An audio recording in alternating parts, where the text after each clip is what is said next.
We are Trinidad this week here on Fox 21, and I am so excited to be here highlighting one of the local businesses. It's one of the local radio stations. Joining me now is David Phillips from 92.5 FM The Mountain. It's a classic rock format. Thanks for being with us this morning. Thank you for inviting us down here and letting us share a little bit of our time with you.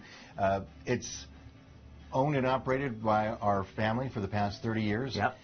Been on the air for 76 years, KCRT AM and now our FM station, and locally owned and operated, and glad to be here. Well, it is great, and I love some of the old stuff that you have now that maybe isn't necessarily used anymore. Obviously, everything going more digital. But tell me about being a local radio station in one of the more rural areas of the state, and kind of what that means to the community and kind of how it represents the community. Well, the main thing is a lot of radio stations now are corporately owned, so you'll have sometimes 10 different radio stations, say in Colorado Springs, maybe owned by 3 different companies. Right. Where here we have 3 different radio stations, a rock, country, and pop station, all owned by us. Then up the road you have another radio station, down the road you have another radio station, and there's a little bit of that rivalry still that you don't get in the bigger markets anymore because everybody's friends.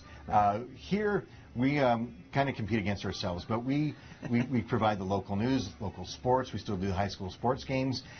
We do other promotions, and the main thing is we are always trying to give back to the community. Right. We probably give away, $50,000 a year in free advertising just for, we still announce the car washes and all the other things that go on in our local community, which is still important. I think it's great. How long have you been doing it? And tell me a little bit about your journey. I've been here 35 years in radio myself.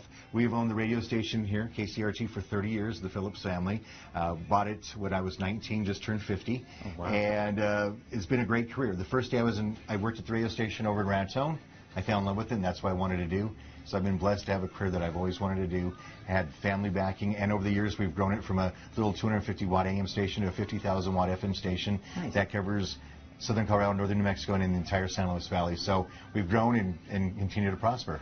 Last question for you. What makes Trinidad and the Trinidad area great? The people. I mean, it's the people. There are just so many people here in Trinidad that work hard to build and grow Trinidad, and as you've probably seen, not very many businesses downtown that are boarded up anymore. I mean, Main and Commercial Street, the whole Corazon Trinidad is looking amazing, and we're growing. Yeah, it's beautiful. We've enjoyed being down here. So, David, thanks for spending a couple minutes with us. We know you are a busy guy. It's a treat to be in here. I love some of the vinyls that they, in some cases, I mean, they're just stapled up to the, and he kind of regrets that he did that. I regret because you got the holes in the albums now, so those probably be worth a lot more money if they didn't have those nails in them. Oh, so awesome, though. I love, as you said, the fog hat fool for the city. And the guys fishing there in the manhole cover, really, really cool. I appreciate it. Thank you for taking some time with us. Yes, absolutely.